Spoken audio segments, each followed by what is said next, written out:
Hello and welcome to Words Carry Us, our ongoing series of live stream events featuring readings and interviews from Greenkill in Kingston, New York. Tonight our guest is the multi-talented Verna Gillis, innovator of sit-down comedy, Standing Up. I'm Betty MacDonald, writer, storyteller, and host of Words Carry Us. Before I introduce our guest, I'll begin the evening reading from my work.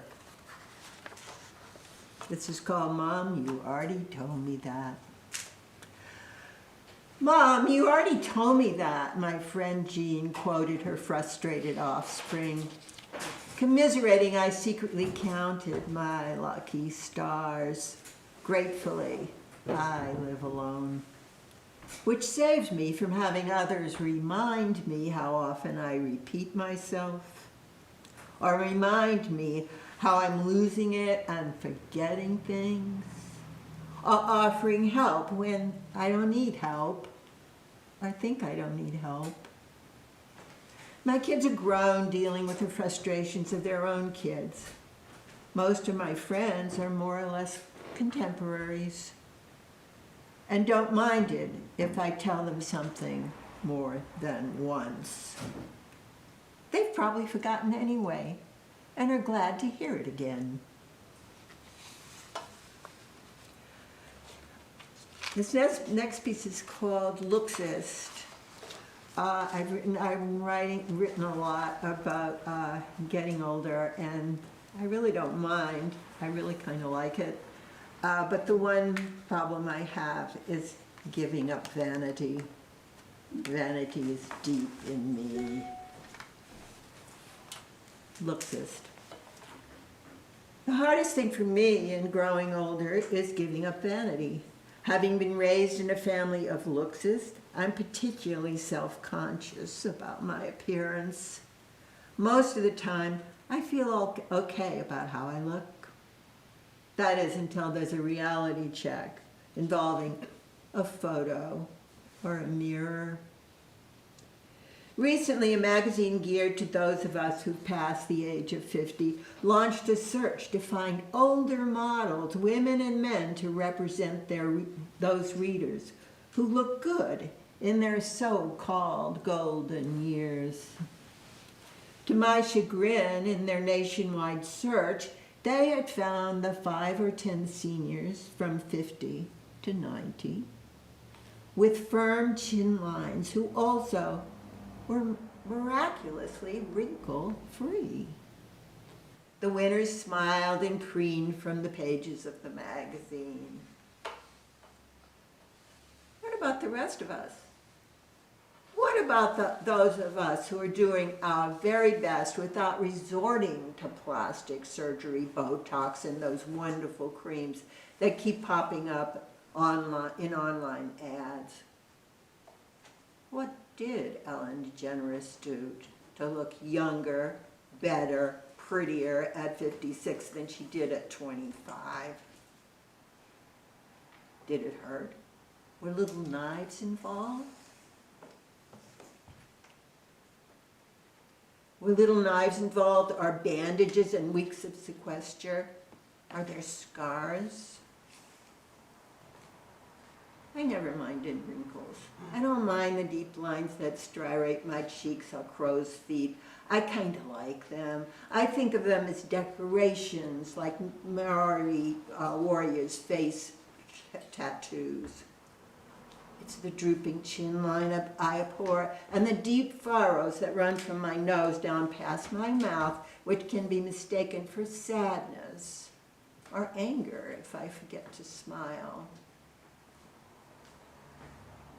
Gail Godwin, the celebrated novelist, once referred to those lines as the Charlie McCarthy look, after the ventriloquist dummy famous in the 1940s. A few years ago, at a writers' event celebrating a newly published anthology in which my essay was included, the ubiquitous cameras came out. As my editor threw her arm around me and smiled for the shot, I mutter, "I hate having my picture taken." "Why," she admonished, Until I see a photo of myself, I think I'm gorgeous. You are, she said admiringly. You are gorgeous. I responded, you have no idea how gorgeous I think I am.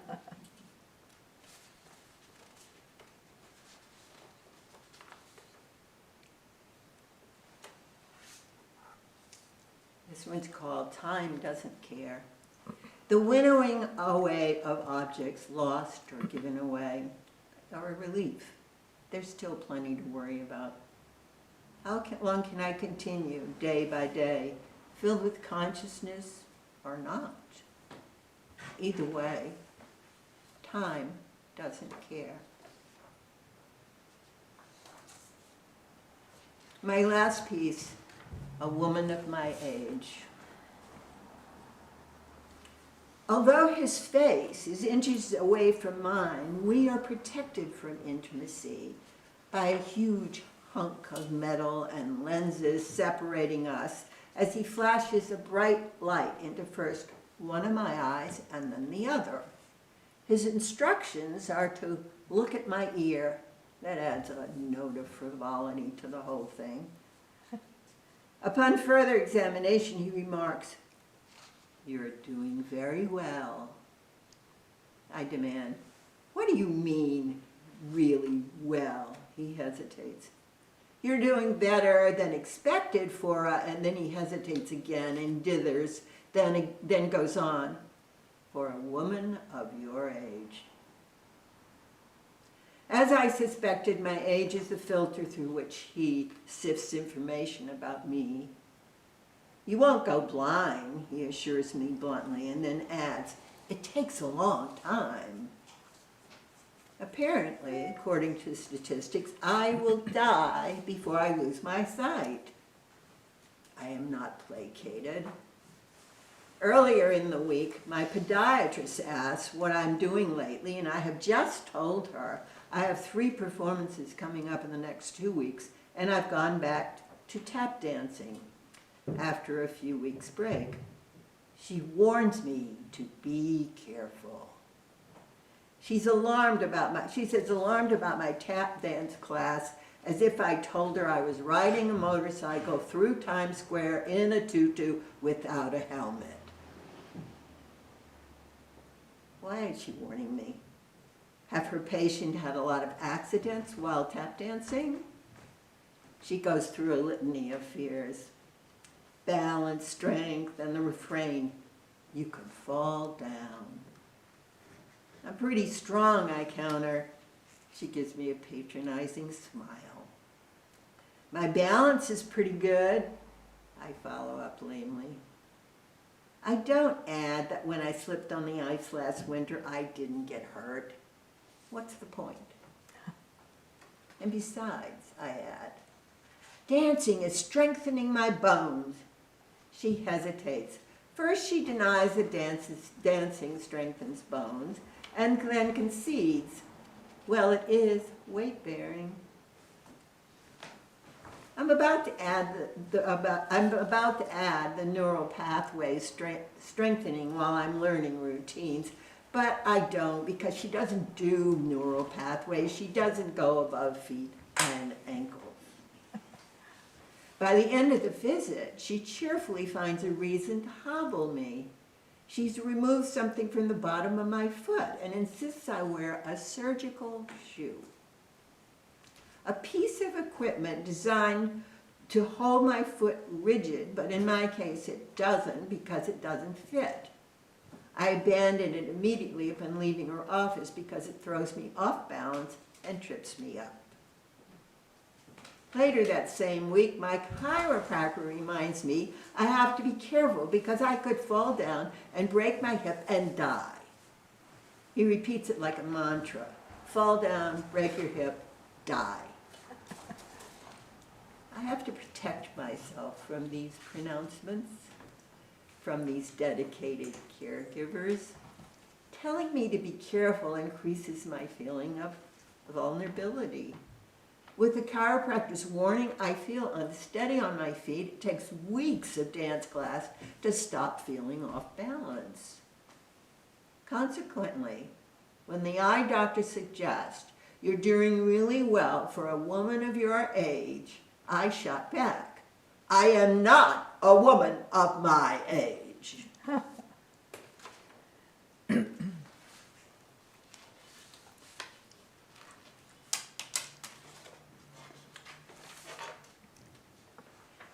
Verna Gillis has been performing sit-down comedy standing up since 2010 when she won her first Story Slam, which was sponsored by TMI in Ulster County.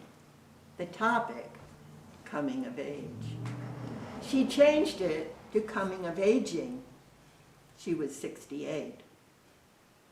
Her niche is aging, and so is she. In her One Older Woman show, Tales from Geriatric Park, on the verge of extinction, she talks about childhood, the Holocaust, addiction, aging, drugs, scones, peeing, and cancer. In 2014, Tales from Geriatric Park won the Best Comedic Script by United Solo Theater Festival. With the death of her partner, Roswell Rudd, in 2017, she is the sole survivor of the band, The Olders.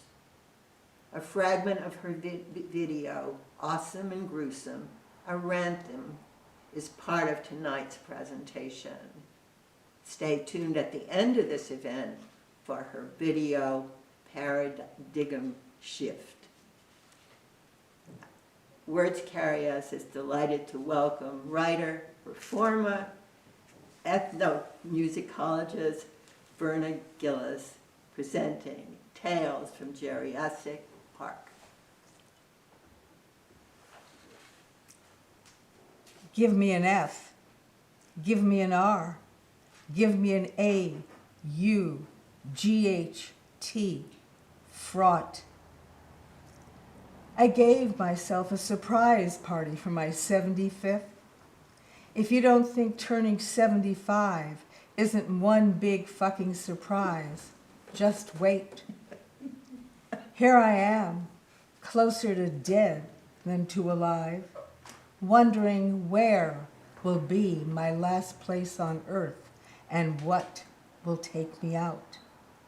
Knowing that one day the last thing I say will be the last thing I said, and vice versa. The future closer to the present than it's ever been. I was recently asked to submit a recipe to a cookbook being assembled locally. 1/2 ounce of marijuana, 2 bars of butter, a little bit of light olive oil, saute slowly, remove roughage, let it settle, spread on toast. It was rejected, even though the person told me it was the most original recipe they received. They asked me to submit another one. That's all I've got, I said. Marijuana is the one addiction at which I draw the line. No way am I giving that up. Mind-altering, good idea. On a good day, I tread water in the think tank.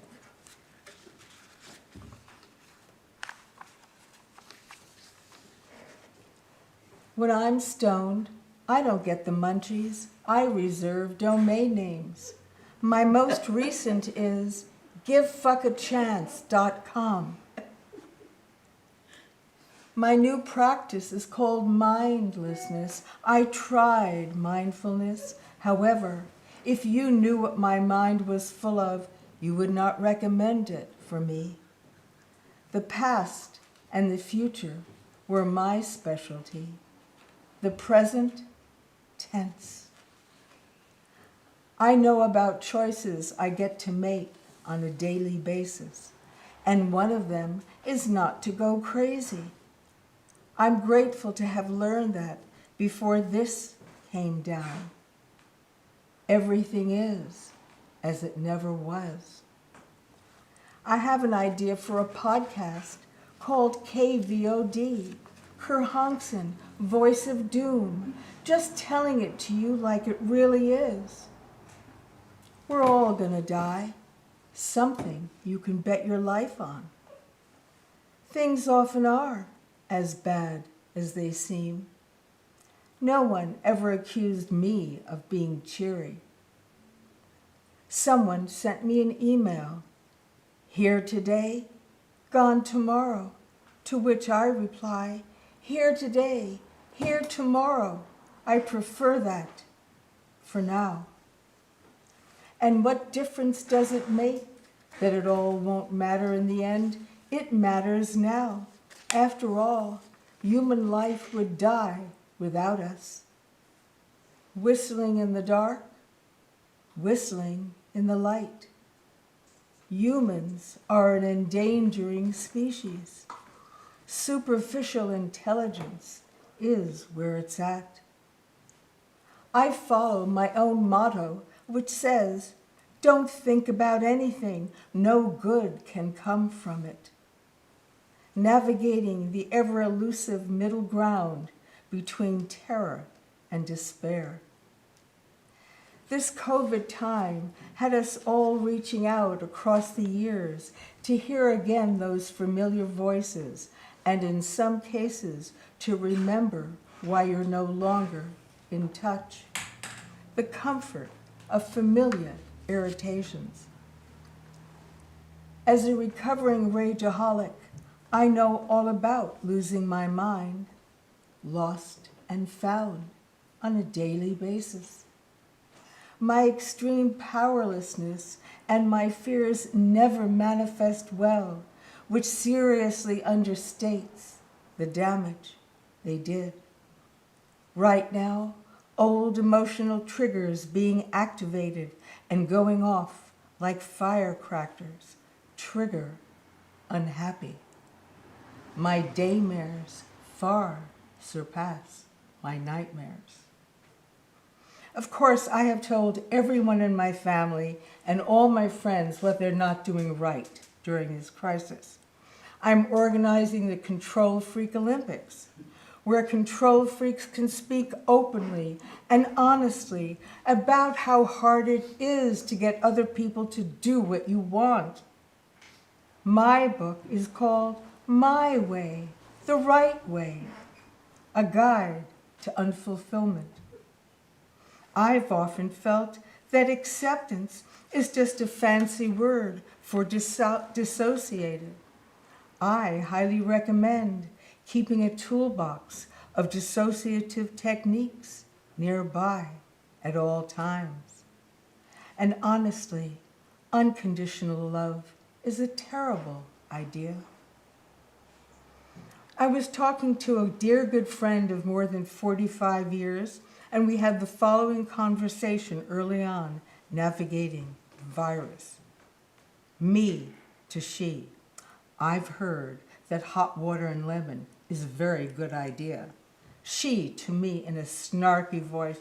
I don't believe in hot water and lemon. Me to she in an elevated tone. How the fuck can you not believe in hot water and lemon? What does that even mean? She to me. I'm hanging up now. We both hung up. 2 days later, we talked and never mentioned it. I changed the sheets on the bed after only 2 months.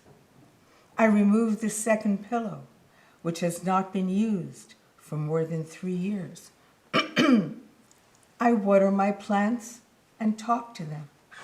They don't seem at all concerned about much of anything. In fact, they're flourishing. It's calming. The enormous pleasures of the mundane. A good hair day now has taken on new meaning. My most recent obsessive activity is tweezing in the pursuit of minuscule hairs, the slight bumps that only I am aware of. my sighs of satisfaction in the coaxing out and in the final extraction, sighs which overheard would be perceived as sexual. As I get older, I worry about who will tweeze me. Kissing me will become like brushing up against a serrated fence. I find that my mind doesn't work in mysterious ways. I remember years ago and cannot remember yesterday. I have proof, however, that it happened. It's today, and today always follows yesterday. I have found that just because I don't remember something doesn't mean it didn't happen. And just because I remember doesn't mean it did. And I ask you, why would anyone want to make the most of a bad situation? Making the least of a bad situation.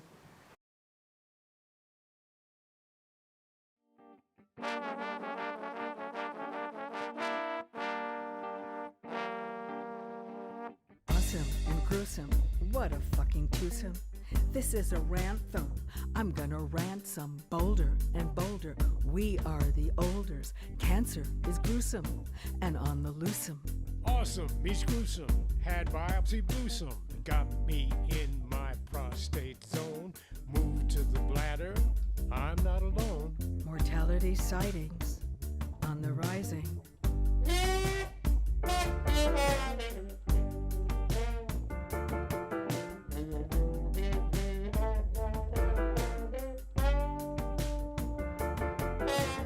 Everything is as it never was. I'm holding on some. I'm hanging in some. My father told us the first 100 years are the hardest. My wonderful partner of 19 years dies in 2017 from cancer. All death is sudden. No death is unexpected. Life after death is about those of us who remain. Death is a life-changing experience. I started seeing a hospice grief counselor. I asked her about her group. I'm not sure they get you, she said. Get me? I responded. Well, you do curse a lot, she said. That's true. I do. I acknowledged. However, I'm civilized. I'm socialized. I don't tell anyone, go fuck yourself or fuck you, unless they deserve it. I was talking to a friend about missing physical contact, the body of it. You have to learn to hug yourself, she suggested. Really? I just have to learn to live with missing. Missing is part of life.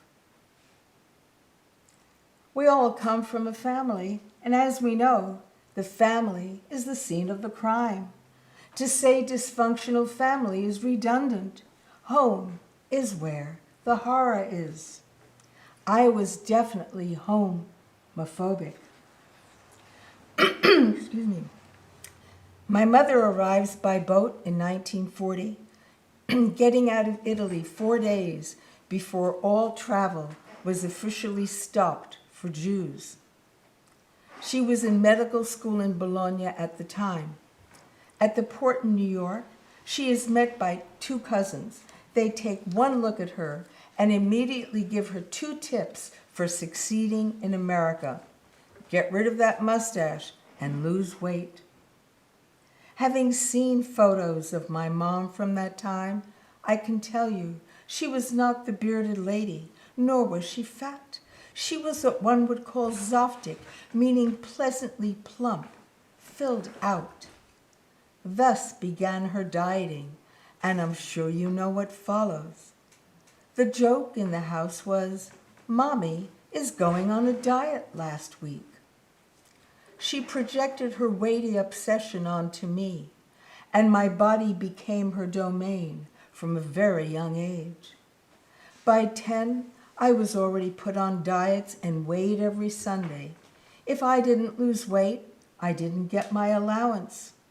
I made out so much better by stealing that the allowance was hardly an incentive. When I look at photographs of myself from that time, I see I was just fine. Softic, perhaps. At 9, I'm riveted by stories about the Warsaw Ghetto. I learn about men walking through the sewers to get to the city to work. Then they return through the sewers with food and medicine. At the time, my mother, who is a doctor, works from home. I steal medicine from her cabinet and sneak it into the bathroom and flush it down the toilet to the men at the end of the flush. I steal food from the kitchen and intend to flush that too. I'm more successful with flushing the medicine. The food I mostly eat. We grow up in a family where no one talks about dying. Dying is a step up.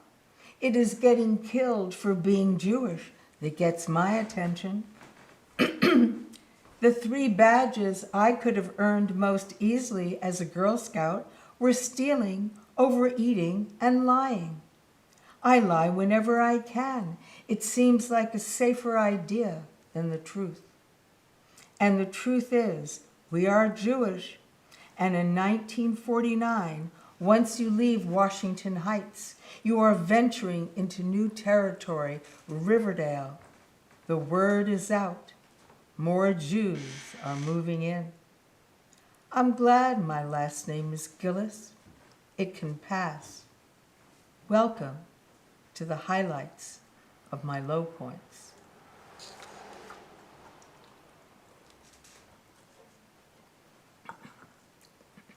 Thank you, Verna. I'm not finished. Oh, I'm sorry. I just desperately needed water. Let's rewrite the marriage vows. Enter 2 innocents. Do you, clueless person, take this equally dear, clueless person and promise to stay for life, no matter how unfulfilling it may become? Take the F out of life, place it in fuck where it belongs, and what does that leave you with? Lie. Do you promise to stop drinking? I do. Promise to stay on your diet? I do. Promise to love me forever? I do. I promise. Promiscuity. Promising over and over again what it is impossible to promise. Do promises that we make before we know ourselves count? Can we understand, or promises that we make before we understand the power of addiction? Can we promise to never see things differently and never change? Is there really anything at all we can promise? One can rarely tell if a relationship will work long or short term. What one learns soon enough is that it is difficult. That's how they are. We're all just aliens trying to get it on. The only reason relationships work is because both people will it to work. My father used to say that he had married our mother, but we would marry a total stranger. He was so right. We were, most of all, strangers to ourselves. Our choice of partner is no mistake. If you feel you have met your soulmate, run. You are now ready for the family reenactment. For many, the family is a sweet and sour recipe. We are always refining and cultivating our palates, finally to improve the broth. You learn you must make your broth and drink it too, a hearty stock. I have a new game which I call couples. Put me into a room with random people, give me a few minutes, and I will tell you who the couples are. The only people who will have totally different memories of something, constantly correct each other, look on in disdain as everyone else is laughing at their partner's joke. They must be a couple. Everything changes. Some connections lose their vitality. Relationships touch and untouch constantly. Other connections will miraculously occur because that is how it is between people. There are innies and there are outies, those who freak in and those who freak out, the overreactors and the overwithholders. It is so much easier to identify me as a nutcase. Listen to me. Watch my behavior. Some people will never get over having known me at my worst. Oh, the damage done. The other person dreads seeing me. I dread seeing that person's dread of me. Dreadlocked. What a relief it is to meet new people who have no history with me, nothing to forgive me for or not forgive me. We choose people who help us keep the safe barrier safe, meaning not too close for discomfort. I have a game show idea. Your call is very important to us. 5 contestants, each given the same 800 number. Whoever gets through to a human first wins. However, we all know that getting through to a human doesn't mean all that much. And ultimately it will come to, may I put you on hold? Where do you go and what do you do when you put me on hold, you fucker? You time sucker? I've been waiting this long for exactly what? I'm starting an agency called Ragers for Hire, where people with unresolved anger issues can represent you in your dealings with these corporate fuckers. If you work, have a family or a life, and cannot devote the kind of time it takes to hold on and on and on, you can hire us. We have the bulldog determination with the nasty pit bull gene to work you up the shit ladder, to speak to someone with a first and last name.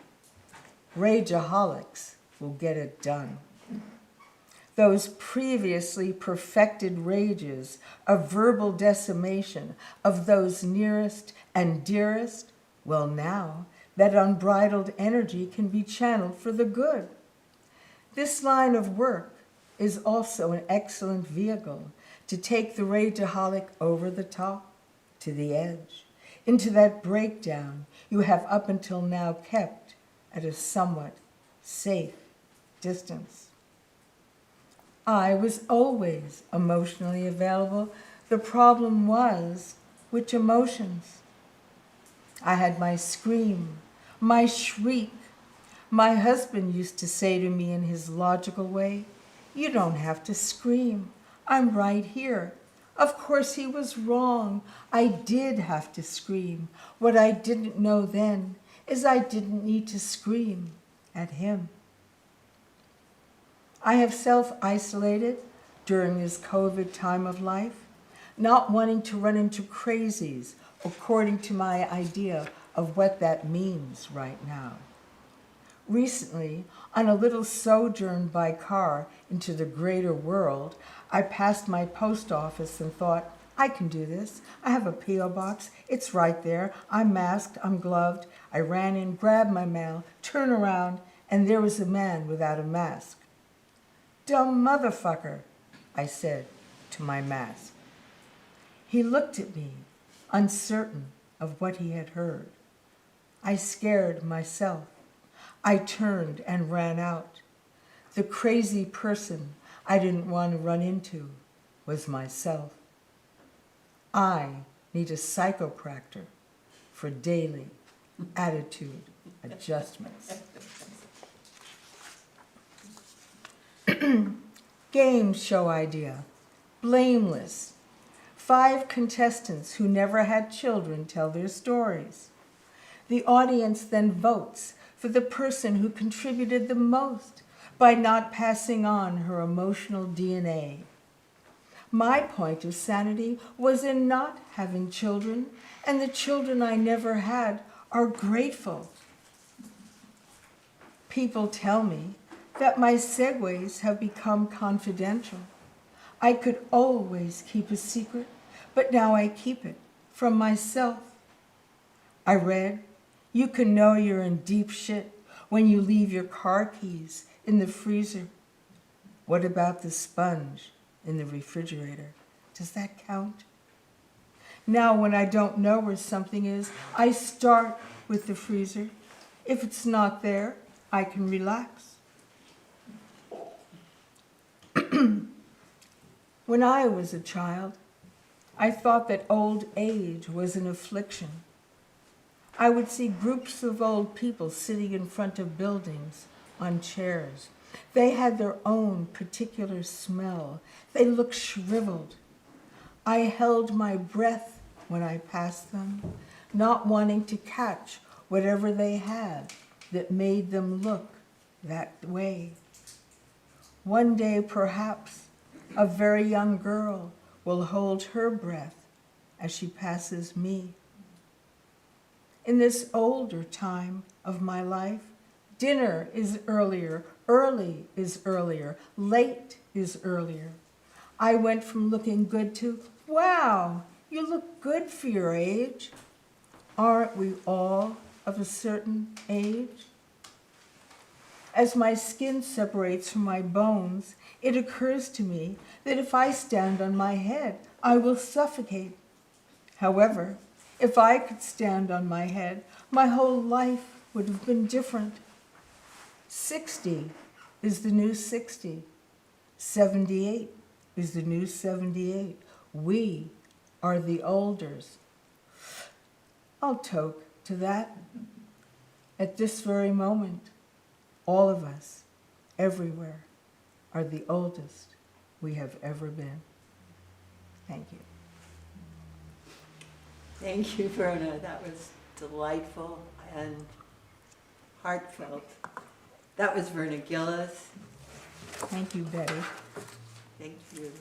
That was Verna Gillis with Tales from Geriatric Park. Greenkill is located at 229 Greenkill Avenue in Kingston. It's a public arts, performance, and education space. This month, Greenkill presents Three, an exhibition of paintings curated by Joel Silverstein, featuring Tina Kinderman, Joel Silverstein, and Miguel Trellis. The exhibition runs until Saturday, April 24th, 2021. Exhibition hours are from 3 to 5:30 p.m. Tuesday through Saturday. For information about exhibitions and live stream events, check out Greenkill on Facebook or email us at 229greenkill@greenkill.org. Thanks especially to David Shell, who makes things happen here. And thanks to you for tuning in and for finding us on YouTube. In 2 weeks, April 25th, we look forward to welcoming Brent Robeson, author, podcaster, and publisher, to our live stream stage. I hope you've enjoyed Words Carry Us for April 11th, 2021. And now, Paradigm Shift.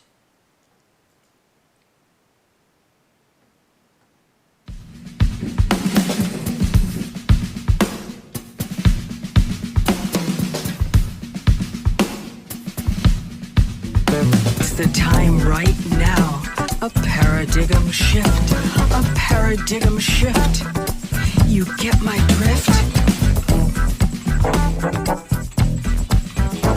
We all gotta take a shift for ourselves. Make it new for ourselves. See ourselves for ourselves.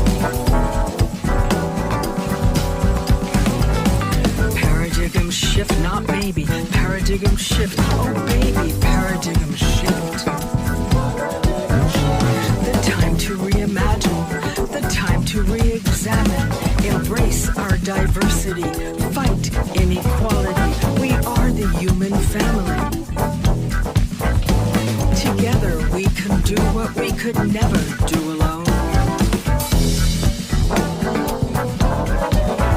It's a paradigm shift. You get my drift.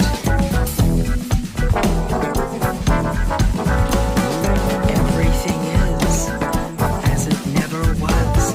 The future will be what we can't yet see.